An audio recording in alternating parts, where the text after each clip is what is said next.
We met in high school through the Pride of Broken Arrow. In long rehearsals, you have nothing to do except stand around and get to know whoever you're stuck next to. So we became friends. Every single day, I think I talked to her on the phone. And we were not dating. Nope. I joke that I never really fell in love with Jacob. I just realized one day that I was in love with Jacob.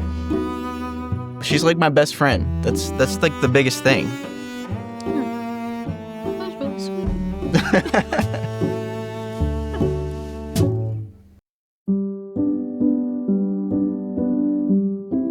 We found out in early 2023 that we were pregnant with our first child.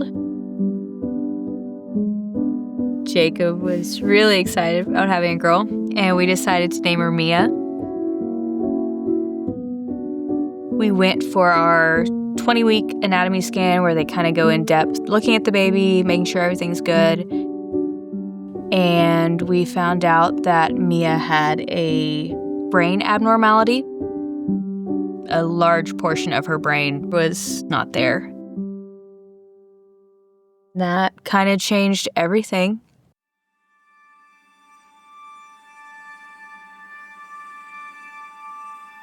My world definitely started spinning. 6 weeks of going doctor's office to doctor's office to doctor's office, trying to figure out, is our daughter going to survive at all? And if she survives, what is her quality of life going to be? I've grown up my whole life believing for miracles. And then suddenly it's like, I want a miracle to happen, but I don't know if it's actually going to. How do I make those two things make sense? That God is still good and he can do miracles, but is he going to do it for us and for our daughter? At 26 weeks, my water breaks. Off we went to the hospital. Mm-hmm. This is the culmination of the diagnosis or the lack thereof and not knowing what's going on. All of that is just hitting me like an avalanche again of, okay, what's going to happen next?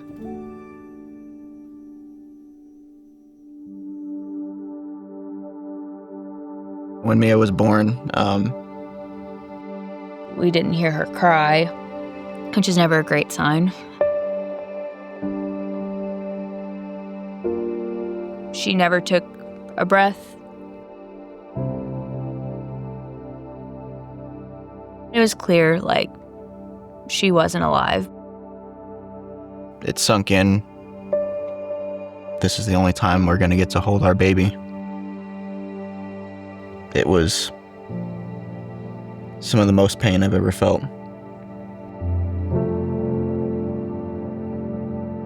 You kind of look at your life and you're like, we've done everything right. Like, we have a good marriage. We go to church. We love the Lord.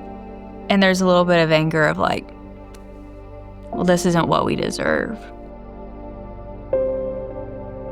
I was very, very angry.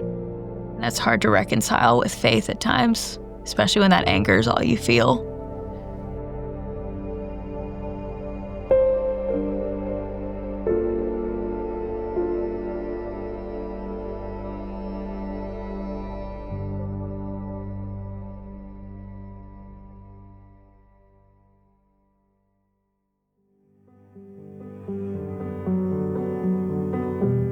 Losing that second pregnancy made me really start to lose a little bit of hope.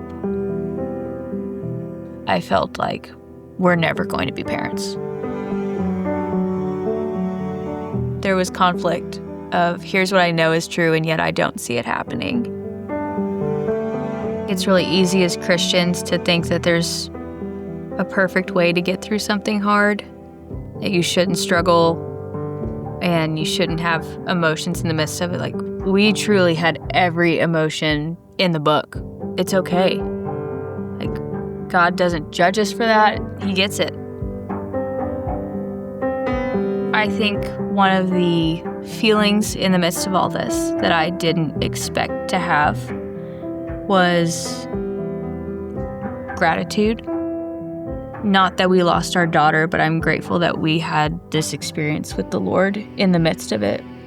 We got to see him. We got to see him in the midst of this, in our darkest times. Like, I'm grateful, which that's such a strange dichotomy of the worst moment of our lives is mixed with probably some of the most like gratitude-filled moments as well.